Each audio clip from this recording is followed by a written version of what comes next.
Hi Ali, let's take a look at your new set of essays. Okay, you're writing a formal letter. Here's what you wrote. Dear Sir, Madam, I am writing to request you to produce a specialized crane for a semi-truck which can lift 30 tons of weight. Okay, let's just fix the grammar here. You don't say request you to produce. Okay, we have to phrase this a little bit differently. I'm writing to request that you produce, or I'm writing to request a specialized crane to be produced. You could say that, but you can't say I'm writing to request you. Request doesn't work like this. So one thing I'd like you to do is revise, and it's not too difficult to do. Look online. A good dictionary will show you what request can be followed by. So I just gave you a couple of suggestions, so that's something I want you to do. Firstly, I would like to introduce myself. My name is Ali, and I'm the director of Vidi Freight Line Pty Ltd, a logistics company based in Sydney. We mostly deliver timber and steel around Australia, and we have crane trucks. I came to know from one of my friends that your company manufacture cranes upon orders. So here I am to request. I am here to request one. All right. I kind of feel like this verges on informal. Okay. Let me show you what I mean. My name is Ali. In a formal letter, we wouldn't do this. We would first of all we would use our full name. Okay. So why don't we change this? You know what I want to do? I want to make this a little more formal. So I'm just going to rephrase it. I'm going to read it again, but using some more formal language so that it feels more appropriate. Okay? So, firstly, by way of introduction, my name is Alia Wan, the director of Vidi Freight Line, etc., etc. This one was fine. Okay, this sentence here. And then, one of my colleagues recommended your company, saying that it manufactures cranes upon orders, hence the reason for my letter. Okay, that's better than so I am here to request one. Okay. All right, we have cranes from different companies, but they can only lift 20 tons, whereas we need a crane that can carry more. I know the production can take a few months. There's a difference between few and a few. Here, few would not make sense. If you're not sure what the difference is, again, look that up as well. And it can be expensive, but I would really appreciate it if you can help us in this. Please let me know how much it will cost so we can place our order as soon as possible. I hope to hear from you soon. Yours faithfully. Okay. That's fine. I thought it was good. Like I said, a couple of little areas that I wanted reworked.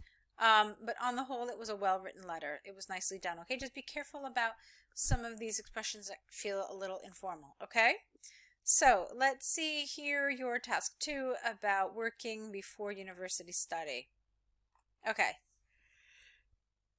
Nowadays, gap years with an S for students have become a popular choice. Some youngsters utilize this time and work in the related field to gain experience and money. Get rid of this "and." This essay will discuss why it is best for undergraduates to go into practical work before continuing their studies. That would be better. Firstly, if teenagers choose to work before attending university, they will be able to gain experience. Okay, we really need to talk about the difference between experience countable and experience uncountable. Here you want to use uncountable.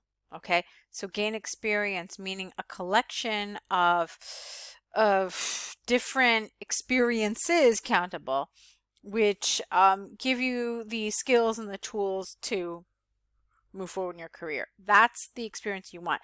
But better look up a good definition and see how these differ when they are when experience is countable, when it's uncountable. All right. This experience, and that's okay here, this experience will help them throughout their lives as it will polish and groom their skills, which will help them later in their careers and with their studies as well. In addition, it will also help them gain confidence, which will not only help them mature, but will also give them a sense of responsibility. Okay, fine. For example, I started working for an accounting firm after I completed my my high school, not my higher school, my high school.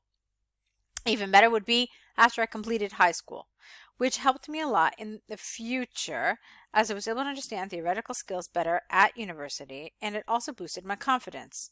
Okay. Therefore, working before gaining a university degree is preferred as it will help an individual grow.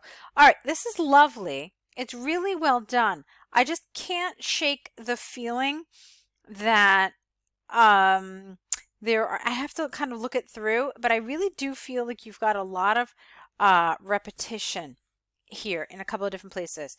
Okay, so for example, you've got confidence and you've got confidence, okay? All right, fine.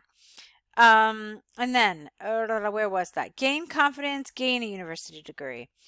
And it was something like, okay, as it will polish and groom, and then here, as it will help an individual grow. So you've got, it's lovely, really, it's all accurate, it's all very good, but I just kind of felt throughout this whole thing that there was repetition. Even here, groom their skills, which will help them later on, okay? Help them gain confidence, which will not only help them. So a lot of repetition. Look at this. You've got help, help, help in a very, very short span.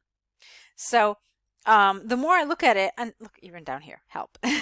Okay, so while it's lovely, you can see that there were quite a few both grammatical and lexical structures and items that you used repeatedly, which a little bit takes away from the effect. I mean, we are looking for some novel language, some fresh language, so try to vary it up a little bit, okay? For example, with help, there were, a huge variety of words you could have used.